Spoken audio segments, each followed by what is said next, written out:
to That Haffle Show. This is episode 2 with me, your host, Havelheim from leveluphaffle.com. On tonight's show, we've got guests. Two of them you recognize from the previous That Haffle Show, and we've got a new guy as well. We have with us Arv, Hey everybody. we've got Wiga, Hi. and making his debut, we have Hydrozy. Hey guys. So before we get into anything, let's talk about Hydrozy. Welcome All to the right. show. Thank you. I've been playing Lotro since it went free to play in September 2010, off and on. I have done PvP and PvE exclusively. What class do you play? Play Hunter and Champion mostly, although I have a couple others I've been toying around with, but those two are the main. Nice. What kinship are you in? I am in the Guild of Rittermark. With Arv. Woohoo! That's right. That is correct. On the Landroll server too? On Landreval, yep, as of the recent merge. Excellent. Well, good to have you on the show with us. Thank you. Arv and Wiga, how have you guys been? Well, I've been good. Been busy with work, and so I haven't had that much time to really log in to any other game recently since our last podcast. But yeah, I've been keeping busy with work. Yeah, it's been a while since the first episode, and that one was done as the Remark server was gonna close because of all the server merges. Goddamn phone. Anyway, yeah, it's been a while. I apologize for the long wait in between, but yeah, we're all busy. It's been a couple of months, as I said. Wiga, what have you been up to since the last episode? I've been playing Lotro still. I got rank 12 on my lore master, rank Congrats. 9 on my minstrel. Congratulations. I even ranked up on my barony. Wow. So everybody can establish that she's like the hardcore, the PvPer on the podcast. We all PvP, but Wiga just goes that extra 100%. So in the future, if we do have a PvMP podcast, expect to hear from Wiga a lot. I'll be there. What about you, Hydro? It's been a month or a couple of months since your last login. What have you been up to? I've been playing Diablo 3. They're in 2.3 right now, and the 2.4 PTR is up. And Arv and I have been trying out some different characters and different builds with that, and it's been a lot of fun. It does sound fun. I gotta admit, sometime last year I got into Diablo peer pressure from Arv and Ment. And I got it at the time the expansion came out, and there was the new class. What is it? The Crusader, if I'm not mistaken. It's correct. I loved it. I just loved that mechanic, and I got it all the way to 70, and then I stopped, and I haven't been back since. Well, I happen to know a couple guys that would be able to help you out with that if you ever decide to pick it up again.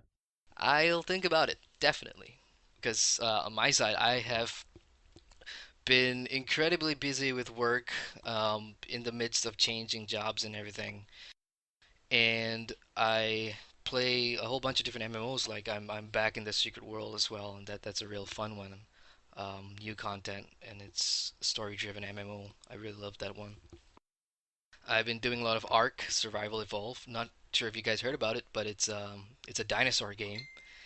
Open world. You go around and you craft stuff, and you just run from dinosaurs with your guildies, and that's kind of fun. I saw that on your YouTube. It I watched that. it's really fun. I mean, if you guys have got a couple extra bucks and you just want to have mindless fun, that's a cool game. I mean, come on, you get to tame a T-Rex, paint it pink, and ride it. That sounds like a good time. It is. Arv, yourself, any other games you've been playing? None other. Well, there is actually one other that I have played kind of off and on, and that's the Elder Scrolls Online. They've come out recently with two expansions, the Imperial City and Orsinium. So when I actually get the time, I may pick that up again. But otherwise, Diablo is pretty much what I've been focusing along with Hydrozy here. Sweet. Okay, that brings us to why we're all here today. Our topic for discussion on episode 2 of That Haffle Show is gonna be drum roll. Brrrr. Okay, that was horrible. But our topic is gonna be about epic battles or slash big battles. Woohoo! They're quite large from what I've experienced. Quite largely disappointing. No, I'm just kidding. But no, Depends. yeah, it depends.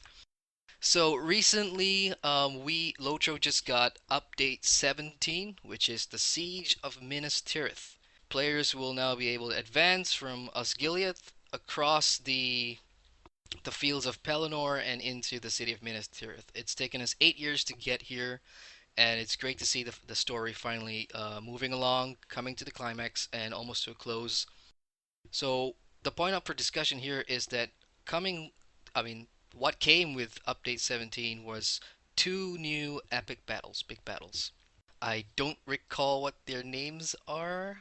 Oh, they are Defense of Minas Tirith, which is a solo, duo, or small fellowship, 3 people, and the Hammer of the Underworld, which is also a solo duo, and the Fellowship, 6 man.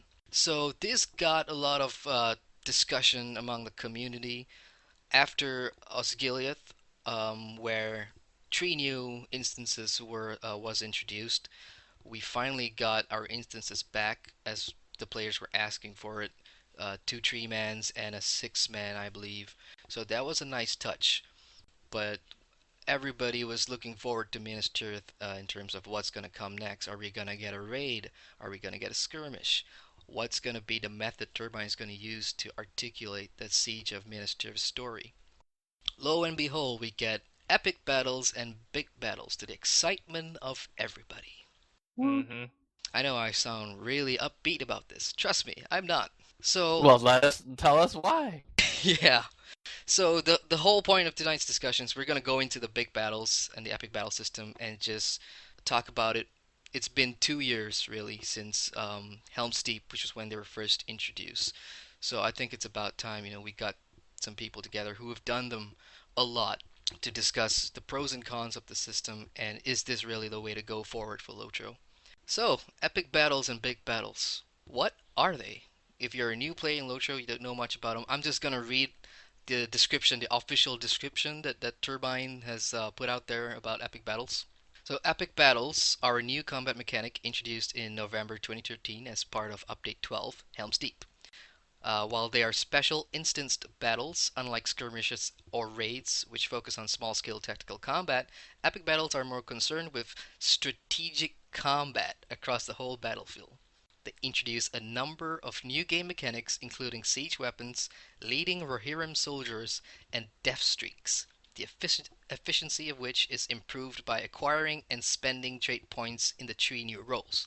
Players must have purchased Helm's Deep expansion pack to access epic battles and can access the content from level 10 or above.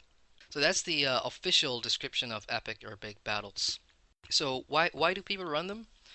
As of the Helm's Deep expansion 2 years ago, they were sort of the new endgame instance content, I suppose.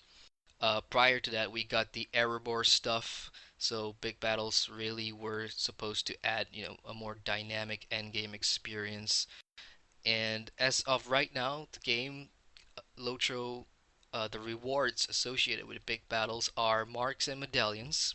And for a good run, well, I would say a good run meaning a platinum run, and we'll get more into that later. You get about 180 marks and 57 medallions per side quests in these epic battles, and you usually get 3 within them. Other rewards include symbols, a symbol of the Elder King or Celebrimbor, and essences as well. So, a historical timeline of big battles. I've just mentioned slightly what when it came out, but with Helm's Deep in 2013, we got 5 big battles: Helm's Dyke, the Deeping Wall, the Deeping Combe, the Glittering Caves, and the Hornburg. And the 3 new ones, well, the first one's not really new: Retaking Pelargir, and the 2 new ones with Update 17, Defense of Minas Tirith and Hammer of the Underworld. So all in all, we've got 8 epic battles slash big battles. Now, I'm gonna bring in my guest to talk about this. It's been 2 years, guys, since the first cluster of epic battles from Helm's Deep. All of us here have done them to get marks, medallions, or just gear up our characters, getting stars of merit, what have you, for jewelries and stuff. What were your first impressions of the big battle system when it first came out? Let's start with the new guy, Hydro. I loved them when they first came out. I think the description that Turbine put regarding big battles is faithful to the reality. Maybe not so much on the strategic end of things. Once you learn how to run a big battle, you do that over and over and over again. The scale was great. Uh, Visually, it was very pleasing when I first started. And then it was the best way to get marks and medallions.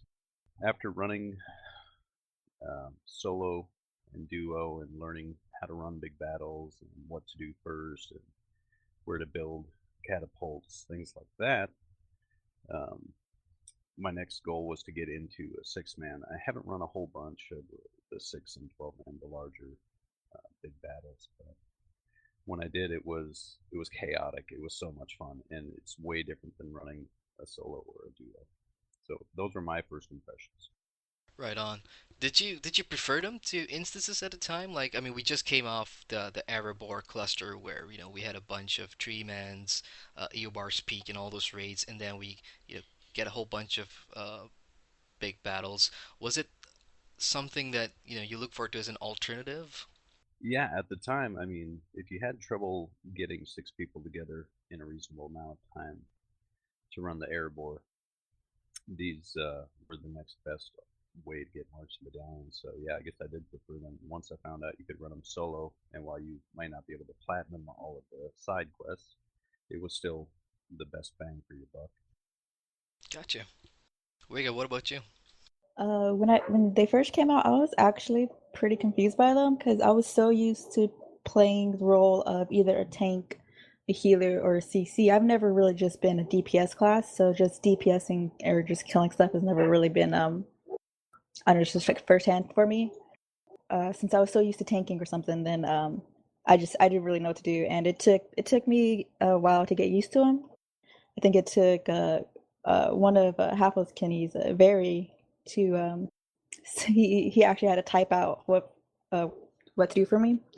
And for like the 6 months, I've done a lot of big battles now. I've like platted everything so far, Nice.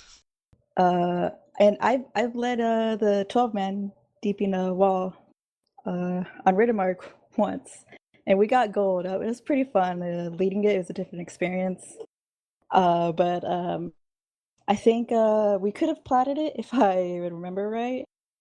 But I don't know. Like it's just I like big battles because you can at least the 12-man you can just kind of like let your people like no this is where you got to stand and watch out for orcs or goblins or whatever, and then they can take their own initiative. They can decide whether it's best for them to be an officer, vanguard, or an engineer. And then like how to they can just do their own stuff, and you don't have to like really dictate like person person what to do in it like you do in a raid. Like in a raid you really have to depend on your CC classes or your tank classes to know specifically what as the leader wants to do.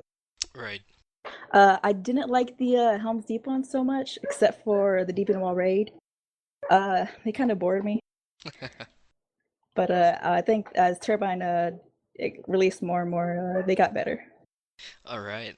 And you mentioned a point there that because you've run in the 12 mans and the 6 mans, so they are a bit more strategic, or in a way fun, because you get to coordinate with 11 other players on how to meet a certain objective within the big battle. So compared solo to a group, you'd say grouping is more fun to run a big battle. Yeah, definitely. I mean, in the 12-man, there's okay, so like Deeping Wall in the solo duo, it's just one wall, but in the 12-man, it's three walls that you have to defend, and there are multiple points where for every side quest, you have to split up the group. And I think like whereas for like the solo or the duo, like you can both go to the side quest and not worry about the wall, or you can just like split up if you want to. But for the raid, you have to split up. You can't just have everybody on the wall. You can't have everybody at the side quest. You have to split up. Right. And going back to a few things Wiga said in there, for the new player. So there's this thing, a character progression trait tree within Big Battles itself to advance your character to do them more effectively, and these are called promotions.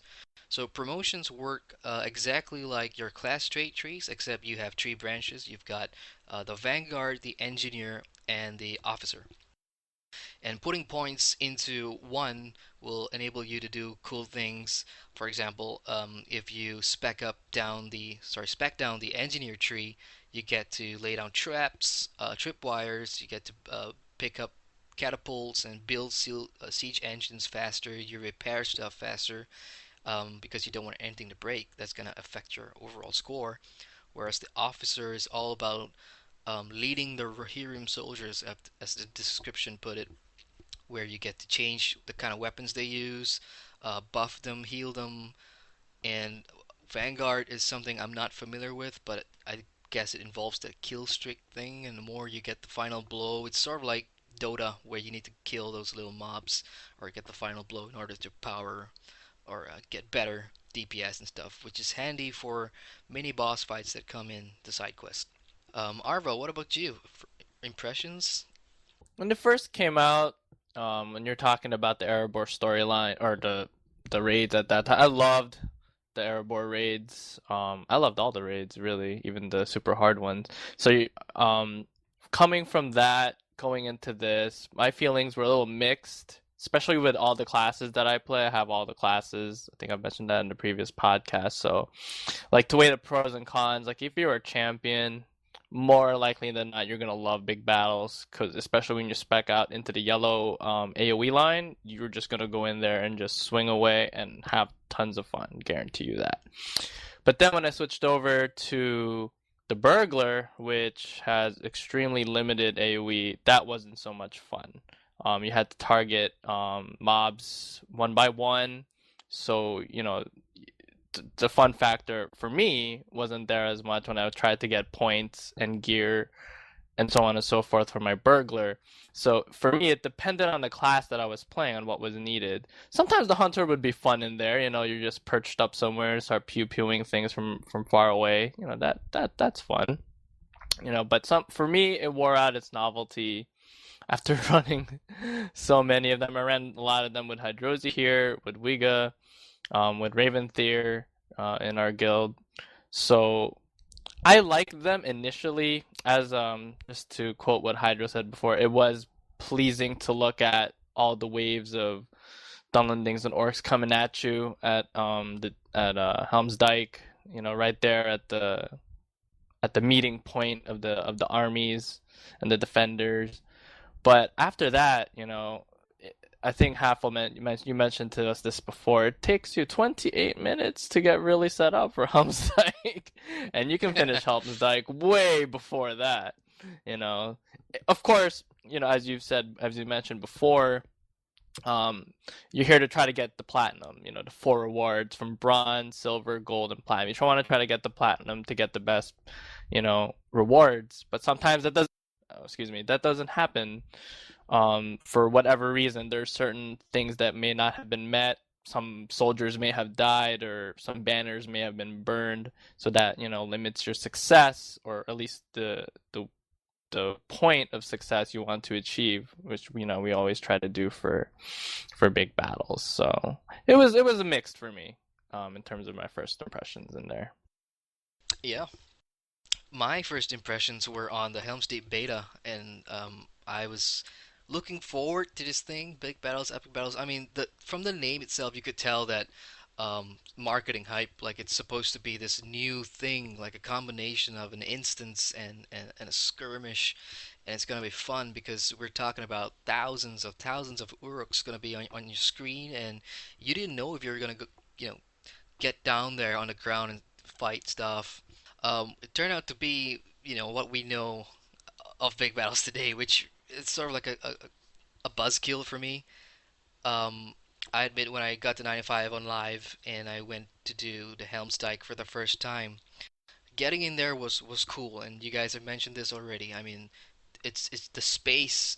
It's just large and aesthetically, it tells the story great because we all know what happens in the books and the first the first five big battles does this well because you get to see the Rohirrim preparing the defense of Helm's Deep and the outer defenses. So that's kind of cool because it sort of ties into the story, and that's nice to see. When it comes down to the mechanics or the fun element, for new players especially, you're going in there for the very first time at rank 0 on your promotions. And it is hard because the game doesn't tell you exactly what to expect. There's a tutorial in Bree by the fountain that shows you, the different stuff. But it barely scratches the surface in terms of preparing you for the real thing. That's just my opinion. I don't know. And No, that's true. That is true. yeah, so you get in there and you are rank 0, which means you can't do shit. You can't. You can. I don't even know. I don't remember all that much what happens to rank 0, but I was bronzing everything. And that part wasn't fun because It's tough for a Cappy, man. I'm telling you, it's we didn't have any AoEs yeah, at that it's point. Yeah, tough. right? And going back to your point, it's at the beginning, at the very beginning, it was really class dependent because if you were a support class of some capacity, it's gonna be difficult. And range classes have it better, I suppose. But this is not a whine about that. It's a totally different show. So my first impressions were, wow, this is chaotic. It's all over the place, and there were some short bursts of fun for 5 minutes when the side quests come in and you're running around frantically and just trying to save a watchtower or save a couple of horses. Those are, panic or urgent storytelling mechanic that get the player adrenaline pumping and just trying to save stuff. But overall, my first impressions were, it takes too long. It tells a story, that's great, but as a fun mechanic, something that I'm used to in dungeons instances and skirmishes and raids, it just never did it for me. And I went back and ran them over and over again with friends, kinnies, and I think Arv, you mentioned people find a way to make it easier, and that's something I want to go to later on in terms of mechanics. So Sure. we'll move on to the next discussion point, which is big battles were originally supposed to be introduced as the new thing. The From Helm's Deep moving forward, it's going to be the new standard of instances. Was it supposed to fade out instances and raids? I'm not sure. Raids, perhaps, because I remember Sapiens, who's the former community manager for Lord of the Rings Online, saying not many people raid. Raiders are 1% of the community, so there's no opportunity for us to make money making raids anymore, so we're gonna go with big battles from now on. Let's think of this. Um, if epic battles and big battles are supposed to be the new endgame, is it working? Is it successful so far? What do you guys think? Anybody?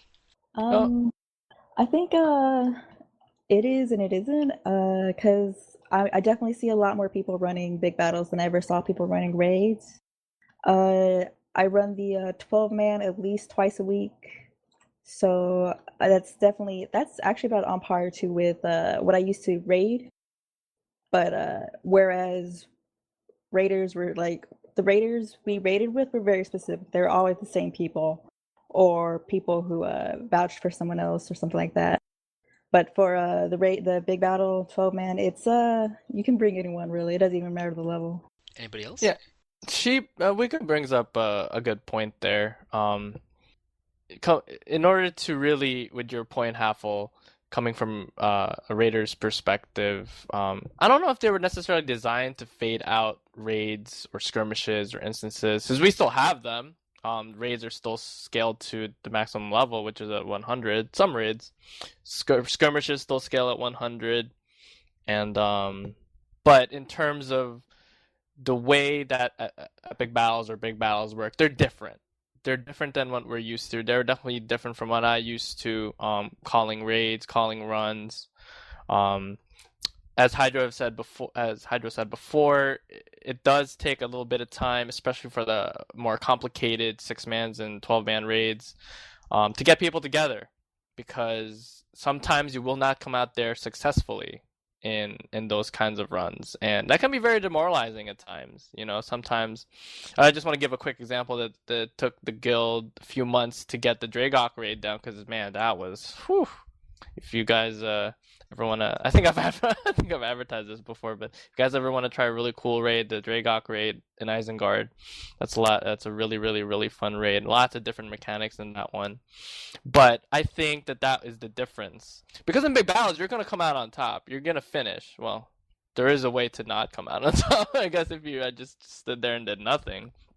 But you will get at least bronze if, as Haffle said before, with 0 points, starting out fresh, no promotion points. So to answer the question, like dancing around it, I don't think they were designed to phase it out. It was just something different, see how people would react to it, and whether they enjoyed it or not. And I think for me, they were okay. But I'm like old school. I still love my raids, and I wish Minister had a raid. Do you think they're successful though? Is it working? Like, I think it's working. Yeah, it's working. Wiga just said that right, that people would participate in the 12 man. You don't need to be like super schooled and have any kind of really previous knowledge, right? All you got to do is like stand here, give orders, start killing stuff. Just is yeah. like the basics. Don't. And I'm gonna cut in here because I see what you guys are saying, but to me it stems more from a necessity to do them because that's all we've got. And what I mean by this, like you mentioned, in the time of Drygok, people were progressively doing them because that's what. And I'm not gonna just talk about Lotro. I'm gonna talk about MMOs in general. A progression rate where that is the pulling factor for endgame. It all has always been from different MMOs like WoW and stuff like that, where we have a raid, we got a kin, we got a bunch of people, we're gonna go in there week after week, and we're gonna try and beat this thing using skill, using classes that we've known and we've had for years now. And then we've got the current big battles, which is basically we're gaming the system. It's not about skill, it's not about class, but we're finding the most fastest and efficient way to get a platinum medal for your reward.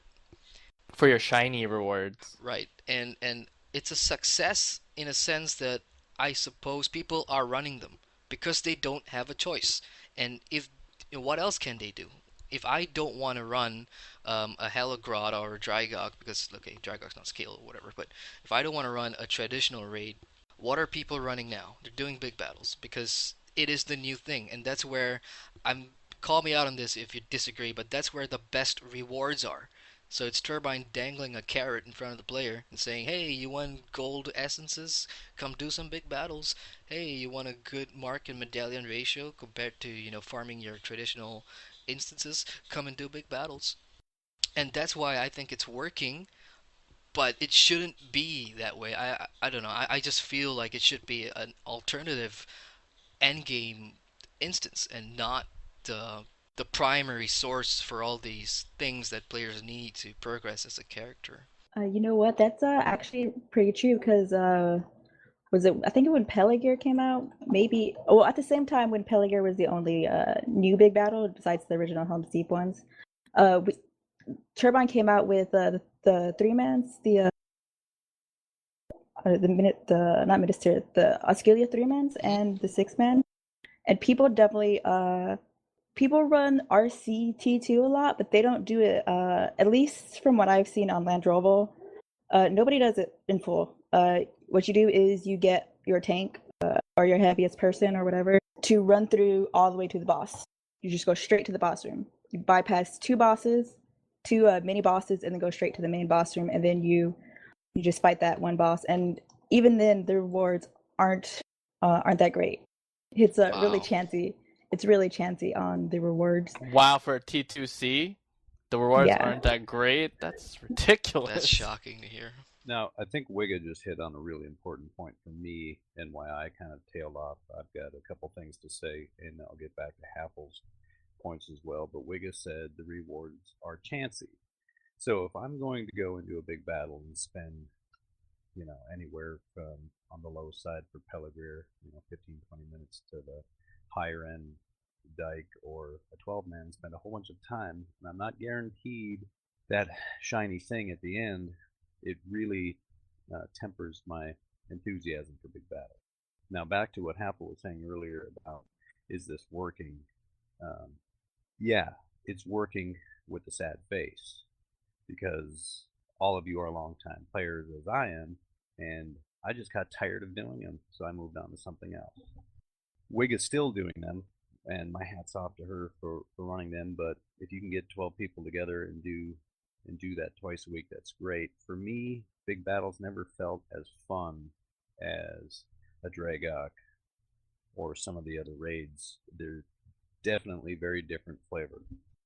Yeah, I totally agree with Hydro there too in terms of I'm not even running any of the recent minutes tier at the big battle. I haven't really had the enthusiasm to run them. Like I've said before, I've come from doing the complicated Watcher runs and BG, Bard Goldur, and all this stuff, like all the things that you would need to take care of, all the preparation you would need, the people you would need to confirm to try to get there, all the pugs that you would try to get to learn all these things. That's for me what like nurtured my enthusiasm for playing Lord of the Rings online. Having to see my friends here who are here right now and who I've raided with before, that's what made playing the game so much fun.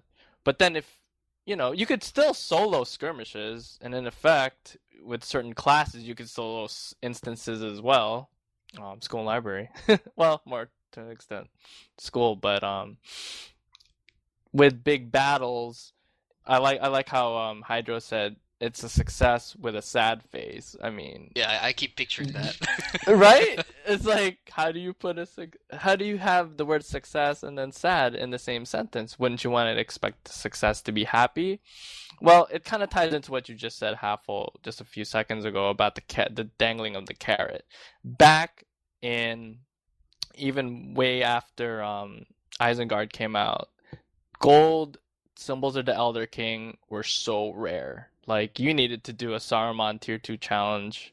Yeah, I think it was tier 2 challenge to even get a better, not 100% drop for that, mind you. It was like a chance of getting one to drop. So you can make your level 75 first age item. And not a lot of people from at the time on Rittermark that I knew had them, except for the ones that would post them on GLFF, of course. It's like, look at this, I got mine. Where's yours?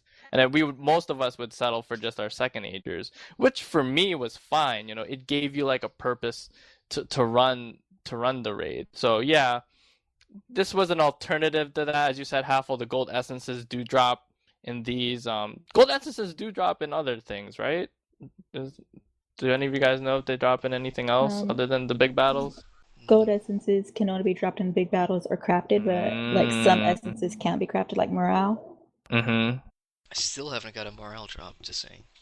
The blue It'll one or the come, purple Haffle. one? Yeah, the gold one. You just keep running them big battles. He's right. It's yeah. Go ahead, man. it's on my bucket list to just try and run them as much as I can. But no, not really. Just another point that people do enjoy big battles, and the thing about this new mechanic is among the Lotro community, you will find people who absolutely hate it on the far right of the spectrum, and then you got people who will absolutely run it again, love it on the left side of the spectrum, and there's not many people in the middle who don't have an opinion about it. And I'm leaning more towards the right, and I still want to try and get into this and try and just embrace it like how I do other instances in the game. But I get a feeling like this big battles is for the newer generation of Lotro players, because it's just a subjective thing that I feel a lot of the older players who've been stuck with Lotro since launch are so used to the old stuff, and it's a pity that the new players coming in will benchmark epic battles as the new way to go when they've never experienced Angmar on level or the Moria instances on level, because those were my definition of endgame group fun. Don't get me wrong, epic battles, they have the opportunity to be fun. In fact, sometimes they are, as Wiga's already said, when you go in with a group and there's much more to do, much more to see and accomplish. I think in any game, accomplishing anything in a group is more fun than doing it solo or when you're trying to grind. As long as you're in a group, it makes the grind better, as they say. But Right. yeah, that's just my feeling about it. It's We'll see. I'm not saying Turbine are putting the nail in the coffin for Rays or instances moving forward, but They they're better not. they're better not. And I mean, realistically, what we've got one more or a couple more quest packs to go. I mean, we're already at Minas Tirith, and what's after that is we're gonna march on the Black Gate, right? So there's, I'm a bit, I'm gonna try and be optimistic about this, but we're running out of time. Yeah, but we might still have other regions we have yet to explore on the map of Middle Earth, so maybe we can get something added there, like how we had in Wildemore. The company did I not go anywhere near Wildemore, from what I recollect. screw Voldemort. I did that once, and I never went back. That's That horrible. was that was so much fun. There were gold items, and you had to kill war bands every day, and you No had to way. get a group of people on your war horses. Those Oh gold man, items were not worth it. Let's just call it. no, They're they not were worth it. not. Compared to maybe a year before that or 2 years before that, you guys remember the Limelight Gorge? Now those Those were baubles, fun. yeah, those were fun because again, it's like taking stuff from an instance and putting it out on the landscape where okay, let's find a group, let's go do this. And if you didn't want to do that, oh, we've got the Roots of Fangorn, that big spider boss One of with my favorites. right, with absolute fun mechanics, getting poison and moving out of it and so yeah, speaking about it, the whole sense of nostalgia just came pouring out because man, I miss those Hmm. days. Those days were a lot of fun. I just want to really quickly talk about. I know we're talking about big battles, but Limelight Gorge, Roots of Fangor, and Tier 2 Challenge. My hat's off to you if you were in any group that completed that. That was super hard, especially if you were a healer.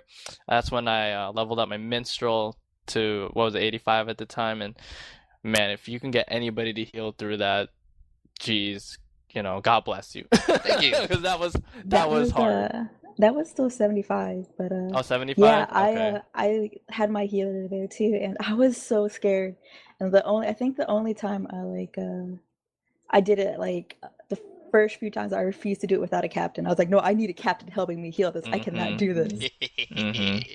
Ding ding. Captains, they're so not as loved as they're supposed to be. Well, I think that's changed over the course now, over the years. But if you could give us something like Limelight Gorge again, where the baubles, as Haffle said, you could use that and you can upgrade. You had like the teal baubles that you could barter for with your spider eggs and your tokens and whatnot, and then you can upgrade them to the gold ones, I believe, Yeah, from those what I remember. great mechanics. And thanks for all the praise, by the way. I solo healed on my captain. Woohoo. Oh man, I was like I was in one of those runs. Alrighty. I don't think we knew Haffle back then. No, Oh, okay. no, No unfortunately. wonder. All right, we digress. Back to big battles with I a know, with a right? happy sad We'll have to make face. that a separate podcast for that. Yeah. So it's 2015. It's December. We've had eight big battles out already. Most of us here on this show has done the five or the six, which is retaking Pelagir. So I'm gonna throw this out to everybody here. All right, which is your favorite big battle and why? Let's start with Arv. All right, my favorite big battle, because I ran it like mind-numbingly so many times, is the one that takes the longest, I believe, and that's Helm's Dyke. Especially with my buddy here, Hydro, and my buddy Raven, we ran, gosh, so many times. It just became like so like mechanic at that point. You just knew, well, from what you were talking about, Haffle, before, about your adrenaline pumping, like, oh, let's get to the horses, or we gotta set up, go to the catapults because the siege engine is coming. That was fun initially at the time, but I think that after the first 100 times or so, it's still my favorite, don't get me wrong, but after the first like 100 times or so, you could probably start making a grocery list and still complete that with a full platinum. That's what I loved about it. You could Stand there you could do it with your and eyes just closed. Like probably I could just put was somebody on follow. I was running big battles last night, and I know a few people are gonna raise their eyebrows at this, but I did all five, and I did Dyke first. I took there's a way to game Dyke, and that's why I'm not saying it's you, Arvo, but A lot of people like that because you are afforded that setup time. To start the instance, you need to click on, damn it, what's the name? Gambling, I think. Gambling. Right. Mm-hmm. And before clicking him, you have all the time in the world to set up um, your defenses if you know where to anticipate the side quests. So by doing this, essentially, Yep.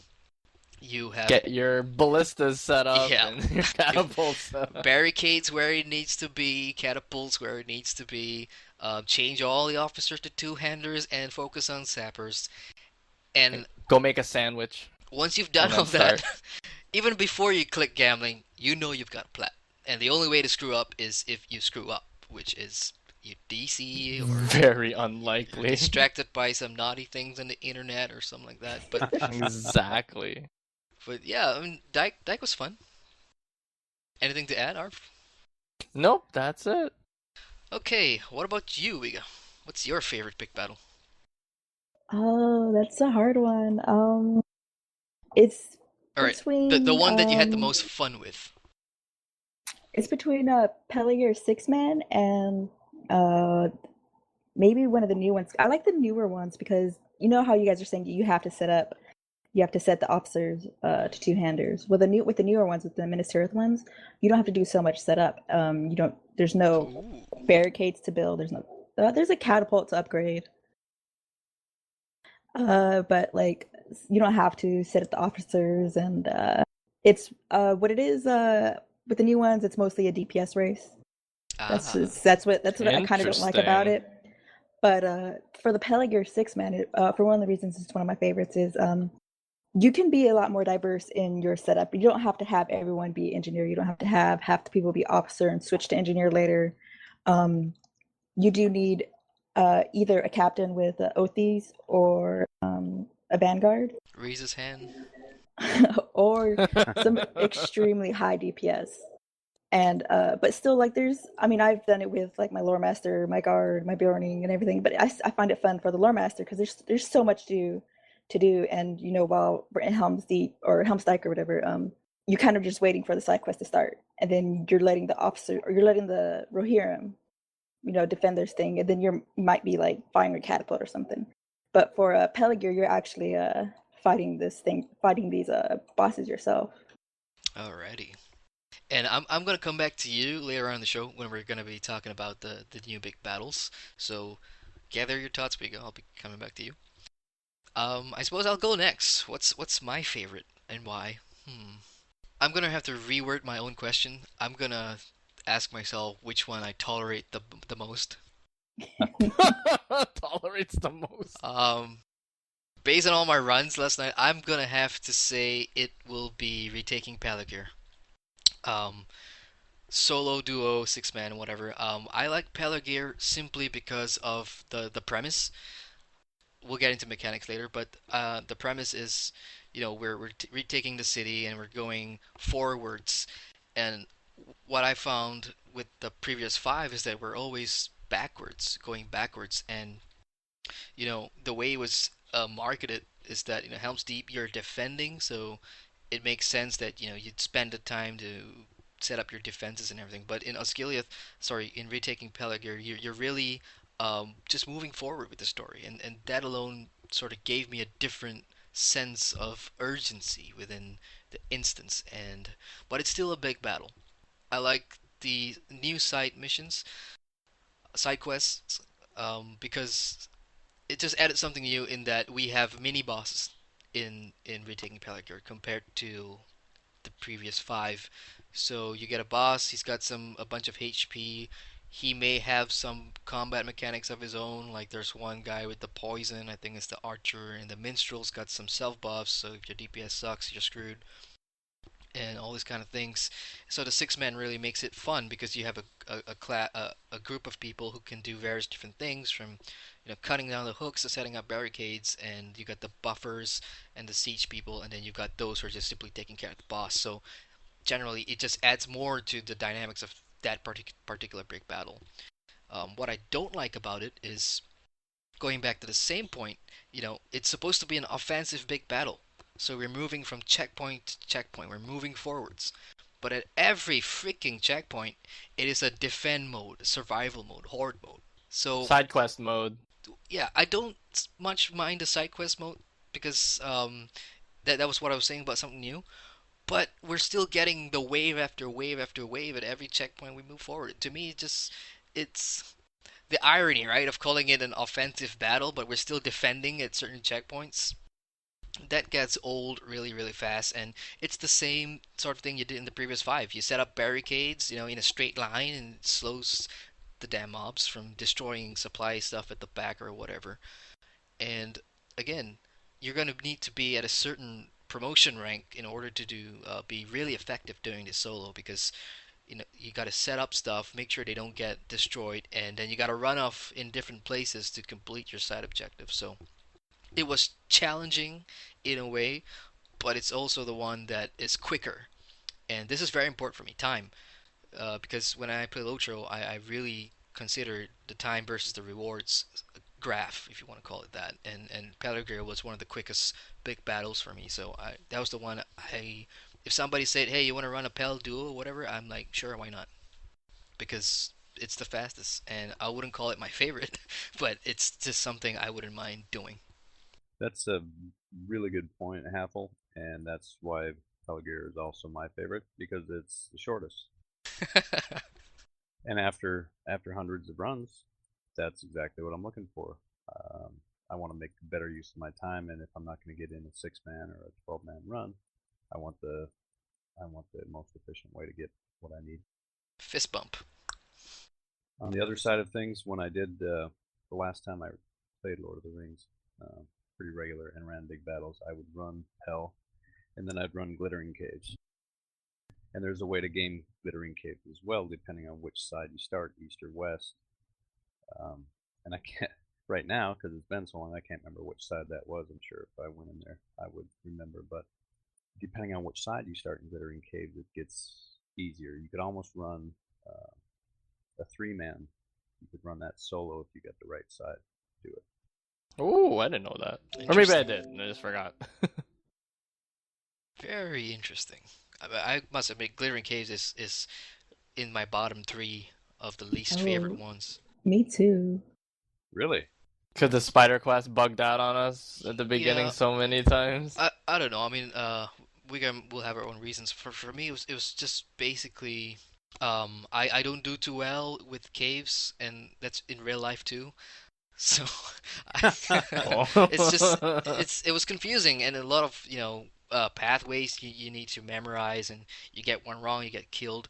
The spider quest was really really annoying, and for me, I will admit I don't have the best DPS in the world, so I found it difficult, just trying to take all the spiders and release Rohirrim stuck in the cocoons and stuff like that. It just never really, Oh yeah. yeah.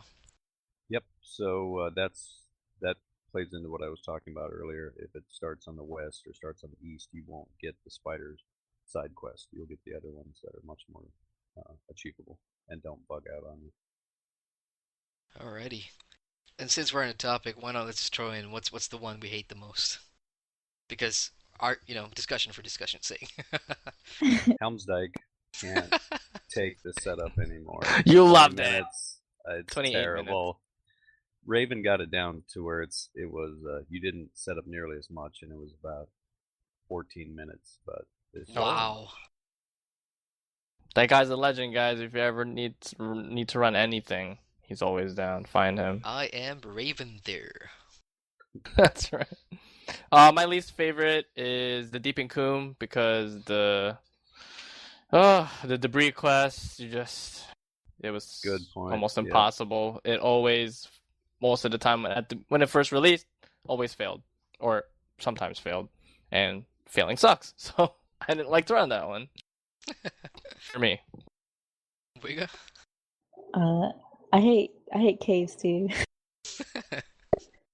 For the quest, the whole thing, I hated it all. We're the claustrophobic phobic ones. The 3-man caves is tough when you got another counterattack coming and there's only 3 of you and there's like trolls on both counterattacks. You need like Yeah. an awesome DPS on one side, man. It's crappy. Like we talk about Vari a lot, and Veritas is a good friend of ours, and he's like, hey, come in the caves, we'll do a tree man, and or Obi for that matter. Come in, we'll do a quick tree man, we'll get all plat. And at the end of the instance, we end up getting silver, and I'm thinking, is it me? Is it just me? Did I do I've seen something it. wrong? Obi invited me to a three-man caves too, and she's like, "Oh, we'll get plat," and I think we got silver too. And I was like, "Did I mess up?" Yeah, we were in it together, and we were just wondering, like, did we just screw up her run? Because I don't know. I What mean, plat are they talking about? yeah, is That's it? like a less shiny platinum, which is silver. It's just one of those things. Like, I don't know if you're a hunter, could you have plat this solo? Because I've never till this day gotten plat I don't know. in caves. If you're Very's a really good hunter. I've seen an RK hold one side too.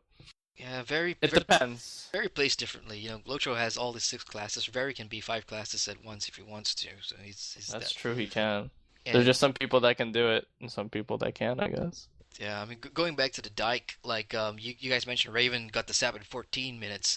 Um, you know, Barry said, "Hey, you want to follow me in dike?" I'm like, "I'm gonna screw it up for you," and he was like, "No, just come in, just watch me set up. It will take some time, but just watch where I put stuff, and after this, you will never need help from me ever again."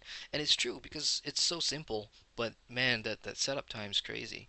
Oh, and a quick note Haffle on and why Wiga, I I'm so. taking you into caves, and we will get platinum. Really quick on Deep in Coom, there used to be a bug. I don't know if it was just in Deep in Coom or in the other ones. There had the unlimited barricade um glitch or bug or whatever. They fixed it already, but that was one of the ways where if Hydro and I would be Guaranteed like, all right, plat. let's take out Deeping or let's take out all 5 today or all 6 today, whatever. Okay, so let's get all our unlimited barricades set up. It was full plat at that point. Make your Nice. sandwich and then just watch. I guess. Well, let's go to Hydra. Do you have one that you absolutely loathe? Deeping Coombe and the dike. I just don't want to ever run the dike again. I'm taking you in there on a duo, and we're gonna run the crap out of it. You're gonna make him force quit, rage quit Lotra for good. That's it. I uninstalled just now. No, I'm just kidding. But dike, and it's a setup time. There's much better ways to spend my time than that. Even though, yeah, more likely than not, it's a guaranteed platinum. I'd rather do something else. Right. Like Plarger. Mine would be the Hornberg because What? Oh yeah? I've done What? it. What's wrong with the Hornberg? I've done it The twice. Hornberg, I've got the nothing. Hornberg is bugged, right? It doesn't give you marks and mids. Really? See, Recently, or I didn't know that. even I didn't Well, know I that. mean, That's a I pretty good don't, reason. I don't know if it's still like that, but for at least for the last year, I haven't run Hornberg once because I was like, if I'm not getting marks and mids, I'm not doing this.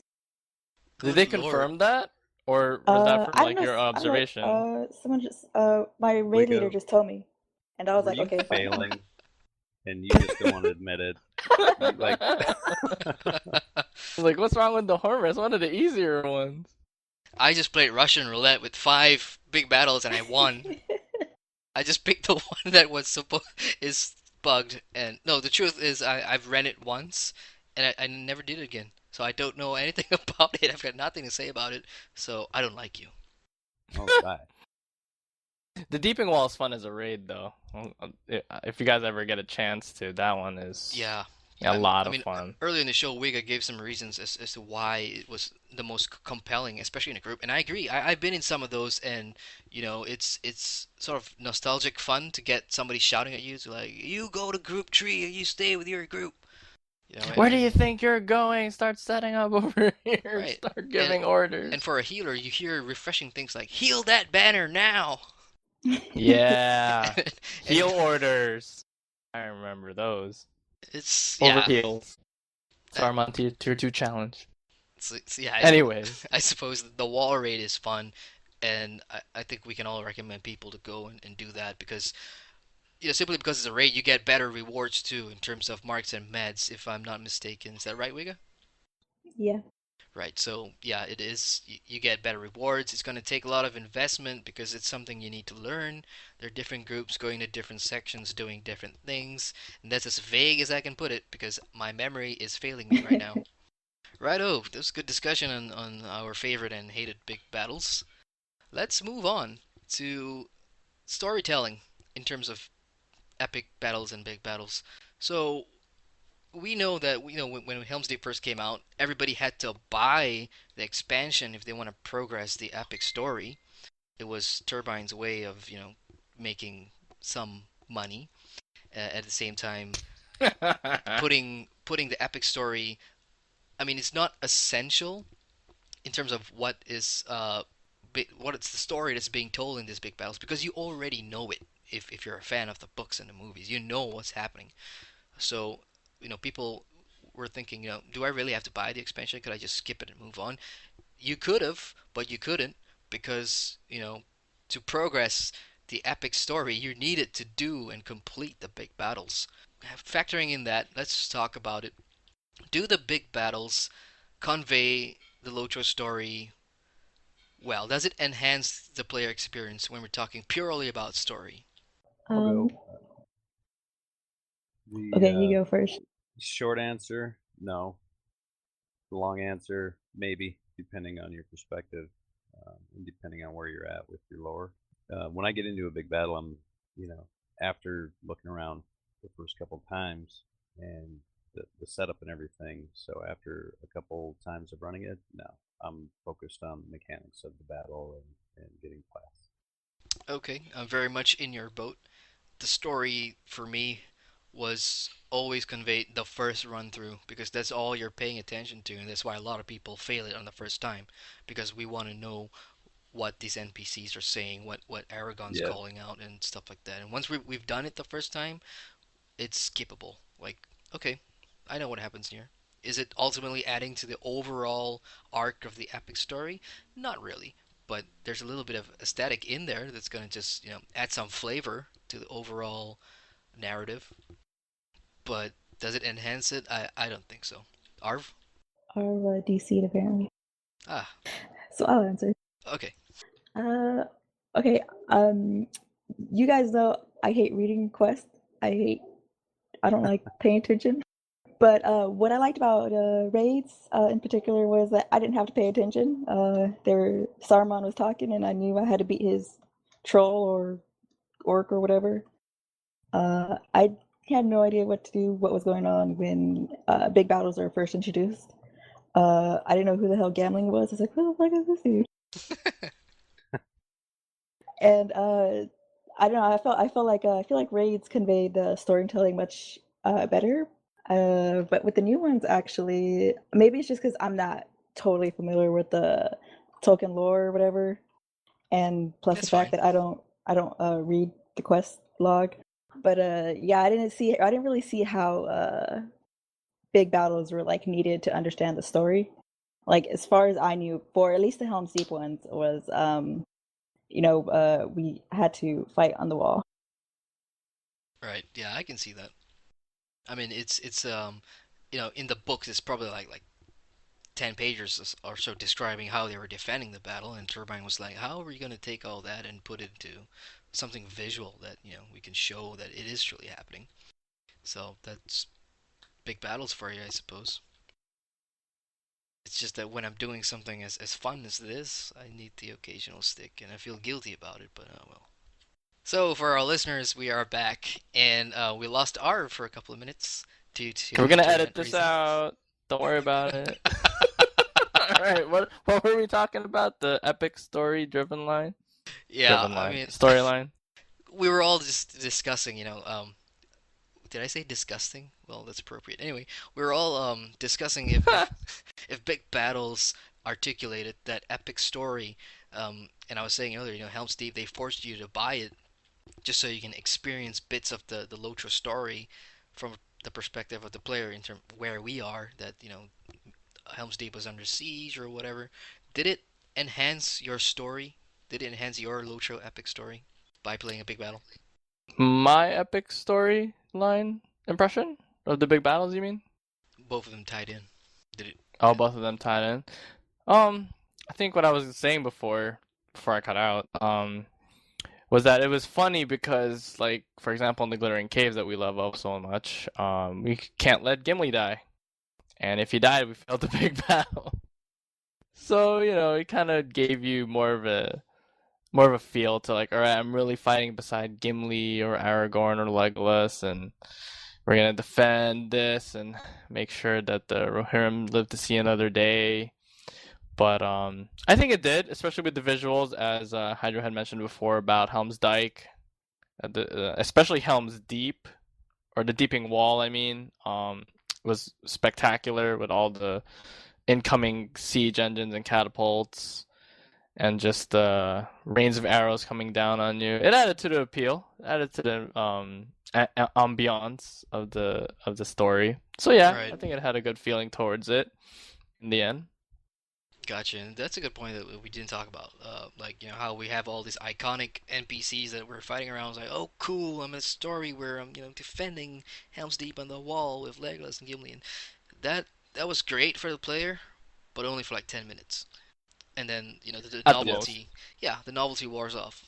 Okay, I've done this part of the story. And then when you go back and you farm them, it's like, whatever. You're taking too long, Aragon. Shut your mouth, Aemir. It just yeah, I guess. So, moving on.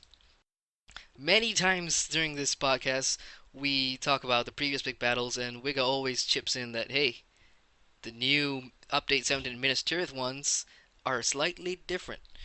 And I gotta admit, I'm somewhat looking forward to going through these just to see what's up, what's new, and is it, I want to say, better than the previous six. So I'm gonna pass the floor to Wiga to describe the new big battles with Update 17. Uh, I'm gonna first say that the two big battles, Defenses of Minas Tirith and Hammer of the Underworld, they kind of blend in my mind because I always run them one after another, and they're still pretty new to me, and they're not distinct yet, so I might get a little confused a bit. Okay.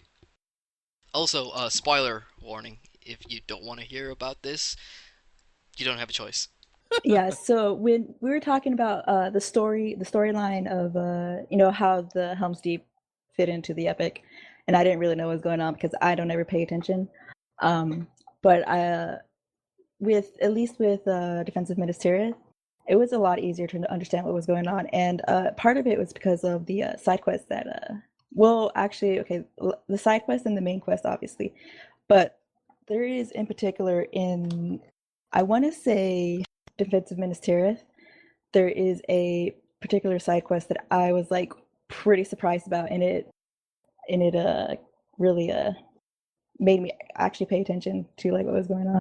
So there's a side quest where you have to well, in the movies, I think there's a scene, it might be a deleted scene, I don't know, where the orcs or whatever throw Gondorian heads over the wall and they scare all the people in Gondor or Minas Tirith or whatever.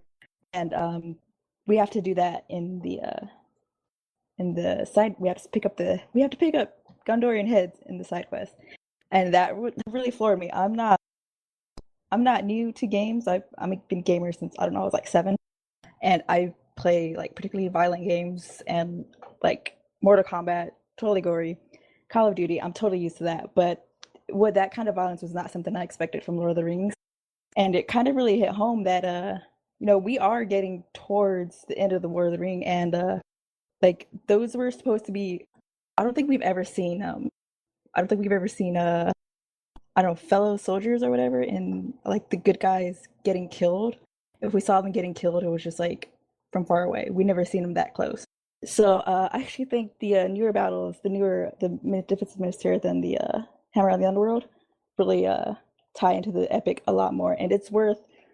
I feel like it's worth running through the entire epic before you get to the big battles.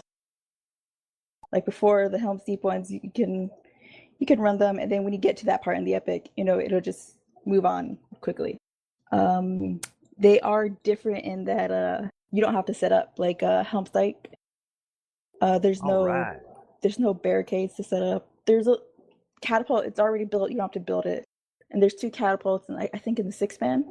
And but you don't have to build it. You don't have to build its defenses. You do have to like upgrade like the damage, and if you want to pick the what's that called? The type of fire it uses or whatever, powder. You can always do that. But it's mainly, like I said, it's mainly a DPS race. There's still not like anything. I think for at least the duos, the best setup is some kind of heavy or medium armor with a force taunt and a ranged class, a ranged high DPS class. Um, there are 2 options per side for the side quests for per like I guess phase of the big battle, and they're always like one isn't so time dependent, and the other is, and so if you don't make it, if you don't kill the boss, so the ones that are time dependent are boss fights. So if you don't make it there in time, or if you don't have high enough DPS, then you can't plat it. And of course, if you don't plat the side quest, you can't plat the main quest. Mm. They're faster. They're a lot faster than the older ones. I say they're even faster than Pelagear. Wow.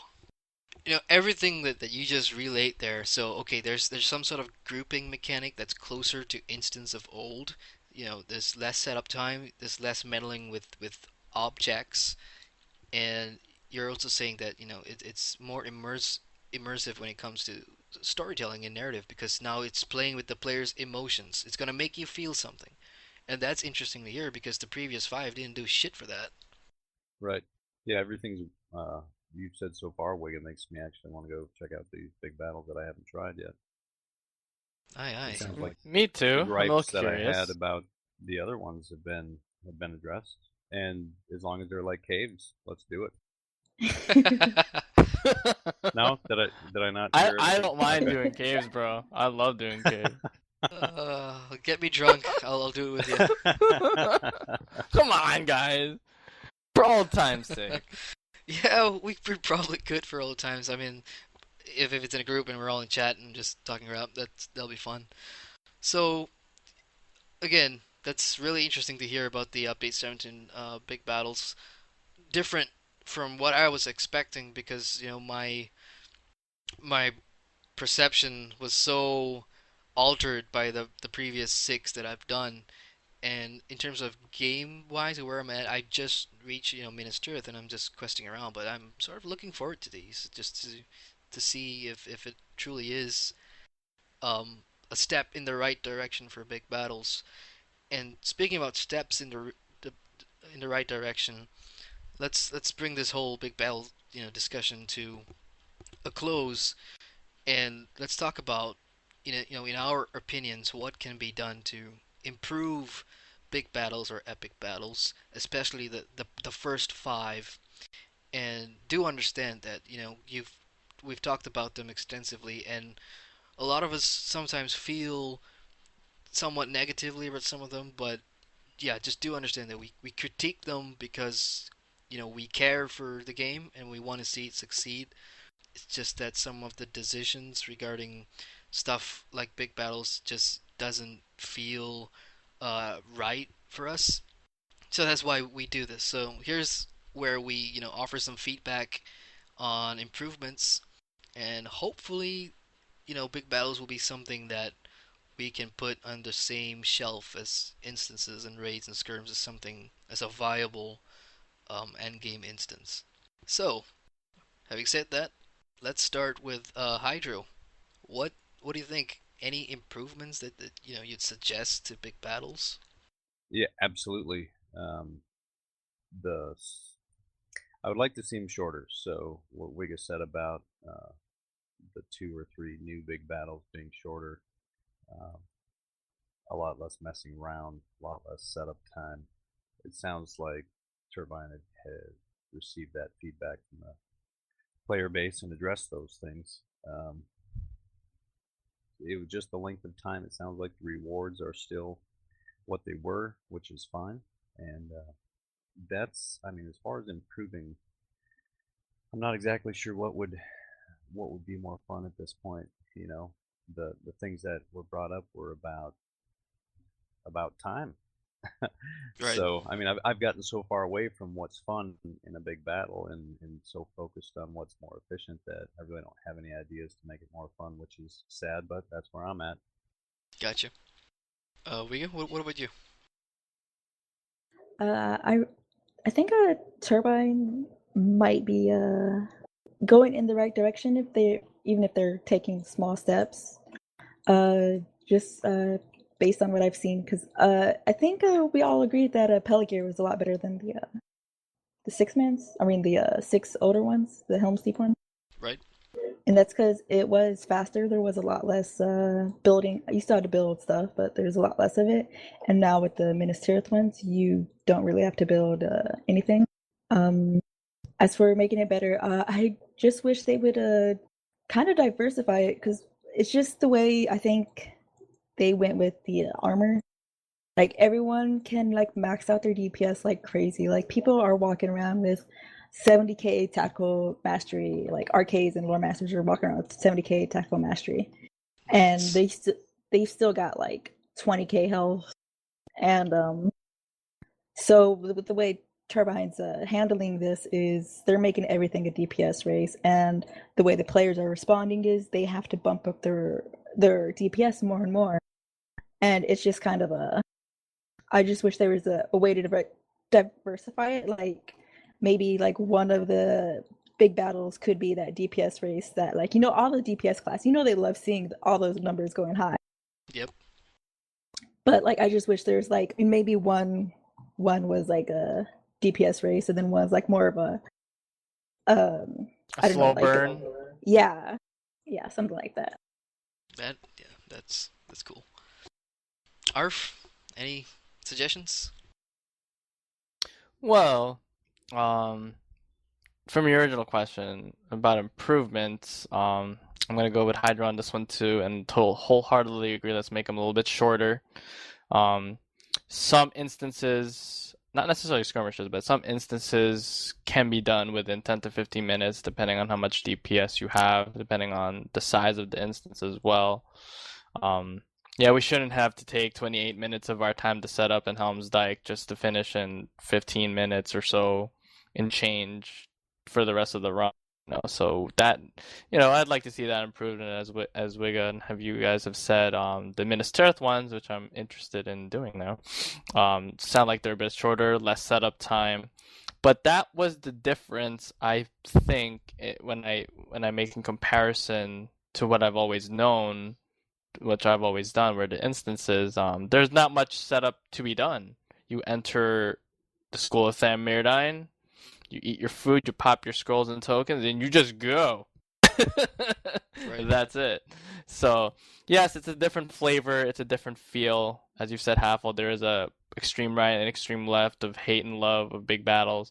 But if this is really going to be the way to go, if we're not going to see any more raids, and this is going to be the staple for Turbine moving on into the Black Gate and to Mordor, well, we have to make sure that we have to look at the fun factor. Like how can it be fun? How can they change it up a little bit from being a more defensive role you have at the 5 big battles you got at Helm's Deep to the more offensive roles you have in Polar Gear and more of the Minas Tirith runs. So overall, we have to see the rewards that were offered, and if those aren't, if the big battles aren't your cup of tea, where else can you go to get similar rewards like gold, morale, essences? Right. Obviously, nowhere else, right? Pretty much in the big battles. So They we'll drop see. exclusively in caves. Well, you heard it there, folks. Go into the glittering caves, take out those trolls. Well, there are some crystals on the wall. You just take a pick and you hack one, and you got a legendary There's thing. your Starlight Crystal That's your right there. Starlight Crystal. I could never leave the caves. I like that. But yeah, that's gonna be it for me. I'm more wary. I'm not gonna try to expect too much, but I don't know. Maybe we get surprised in the future. I got you, and I got some elaborate ideas, but at the same time, I know I know the developers don't have the sort of money. I know their hands are tied behind their backs because of corporate upstairs. So there's going to be a lot of limitations in terms of what the team can put together that can really improve. But some of the ideas I've got are broken down into progression, mechanics, and rewards. So progression meaning, great, we have all these promotion stuff, engineer, officer, vanguard, blah blah blah, but I want to see progression for the player, for what he or she's done over the last 8 years now. You have your class. There's a certain way you play it. Whether it be the Trinity or you're a support. I want to see that fleshed out more in big battles. Give us something more. And mechanic wise, well, I know they don't have the resources to do this, but think about it. Okay, with less setup time, which I agree across the board, I think everybody agrees that duration to run these things should be shorter. That's included. Um, Alongside that, even if we do have to set up for like 2 minutes or whatever at a particular area, once we do that and we fight off the wave, and then we get a boss, something like we see in Peligir. Now give this boss some cool mechanic that players can instantly change their skin and recognize, oh, okay, this is not a Tekken spank. There's something we gotta do here, like in some of the raids. For example, let's just pull the spider from Roots of Fangorn. Now imagine if we just had that big battle element, and now we've got the boss using the surrounding environment as a mechanic, and we gotta defeat this boss. Isn't that cool? So you're mixing a big battle and an instance fight in one. Now if that takes 10-15 minutes, I don't care because it's fun. And make that boss drop some cool loot. I like that idea. How about like if we took the Roots of Fangorn boss mechanic after that side quest in caves, where now we're affected by the poison and then we have to move to a route and then heal ourselves while trying to take the boss down for 10 Right. to 15 minutes. I like that idea Yeah, actually. Combine it. it's yeah, combine it because for one, I mean, you don't have to invest a lot of money to, do something new. It already exists in the game. They just need to take it out, and put it in. When it comes to rewards, now, I don't mind the mark and meds allocation so much. I think they're good. They could be better. Especially if you're gonna make us, go through all that setup time and stuff. Make it better. Make it worth doing, but don't make it the only way to do it. And my idea for this, as I was telling you guys earlier, is some of the things that drops from big battles are in those boxes. You do get essences. Now, why not just make essences drop in other instances and raid? That way, we're gonna give players more options, to run at endgame instead of just focusing on big battles. I mean, we have, based on the servers that we came from and currently play, we have the raiders are there. There is a group of people who are willing to put together 12 people to run old stuff. So give them an incentive for doing that. Let's put some essences in those chests. RNG be damned if we can roll, need, greed, whatever, as long as we know there is an alternative way to get them. It'll be great. So nobody has to, just be herded like sheep into big battles all the time because that's the buzzkill. It's not fun. Indeed. So those are my, just thoughts and suggestions on how to improve. Anybody want to add anything else? Yeah, we keep mentioning how we don't want to spend so much time in Big Battle, and I don't want everyone to think that like we don't want to invest time in Lotro. Obviously, we love this game, but we're all raiders. We've all been in raids where it's taken us hours to beat the boss, and we're willing to invest that kind of time. But you don't need that kind of time in a big battle because the big battles aren't that challenging. Like once you figure out like where to stand to fight this boss, or once you figure out where to set up your barricades or where to set up your catapults, then you're kind of set. So we don't need to invest that kind of time in there, but we are willing to spend hours in this game. Absolutely. Totally agreed. Other than what can be done to make big battles better, small quality of life things, changing between officer and engineer and vanguard. There's got to be a better way, and maybe there is, and I just haven't found it yet. But control or shift B, it's kind of clunky, that game mechanic. Um, Shift that's B. something that's always kind of bothered me. Yeah, thanks for bringing that up. Because I was running them last night, and you're in the middle of a fight, you gotta press Shift B, and then the load time. to change between one or the Yeah. other. It's like a little lag spike, and it just drives me nuts. Anybody else have anything to add? I liked your idea, man, and I really, really, really hope that, like you said, if it exists, why not give it a try? Maybe it'll actually spur more people to run more big battles. Get some of the people, like some of us, who've been disenchanted by it, more or less, to go back and start running some of them again. Like in the Glittering Caves. I know we're all gonna go back in there, so Oh, I I'm guarantee. already there. Wait for me. I'm waiting on you guys. Are you on the west side? I think I'm on the east side. Good now. lord. Alrighty, I guess that about wraps up our discussion on big battles.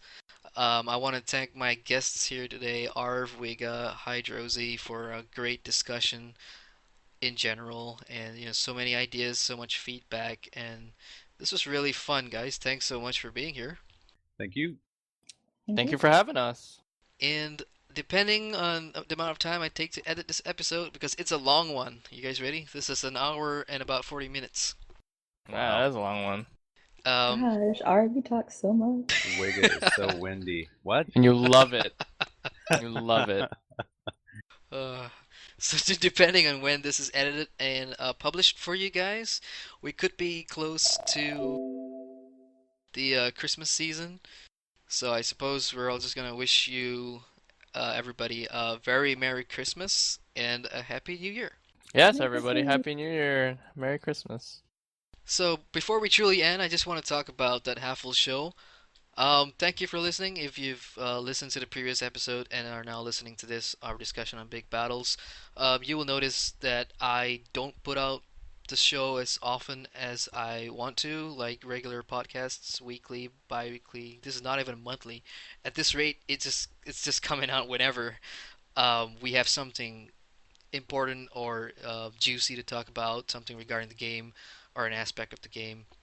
So the next episode is still up in the air, but if you really want to hear us, talk about something in Lotro that is on your mind or yeah, something like that, just get in touch with me, let me know, and I'll see if we can do it.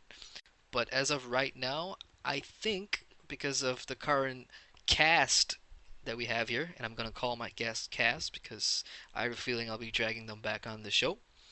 We are all PvMPers, and that's the only hint I'm gonna give you. So with that said, I am Haffelheim. You'll find me at leveluphaffle.com or on Twitter at Haffelheim. Wiga, if people want to get in touch with you, where can they find you? At Twitter or in game? In game, I am Wiga, WIGA -1. I don't know if it'll be there forever, so I might not be -1. But on Twitter, you can find me talking to Haffle usually. Nice. She's on Twitter, but she's being vague. Hydro, where can players find you if they want to get in touch with you? I'll be playing Lord of the Rings online. I'll be in the Glittering Caves on Hydrozy, Hydrozy, or on Teeh. Right on. And that's a famous phrase that I'm stealing from Hydro right now. I don't know why. Every time Hydro's in the same chat as me, I just use his phrases a lot. He's got that effect on you. He also plays Diablo, so if you want to join his Goblin kicking ass sessions, just get in touch with him in game and find out how to get in on that Diablo action with him. Arv, where can people find you? You can farm me. Find me. I'm gonna farm you. Oh, that's another hint for the next podcast. No, I'm just kidding. We don't do that. Arvel, ARV, mostly AIEL, and any variation of that on the Landerval server, the guild. I've heard of Mark. Oh, Riddermark. I'm still used to it being still the guild. But yes, the guild of Riddermark. Alrighty, everybody. It's been a fun episode. Thank you for listening in, and until the next show, farewell. Bye. Bye.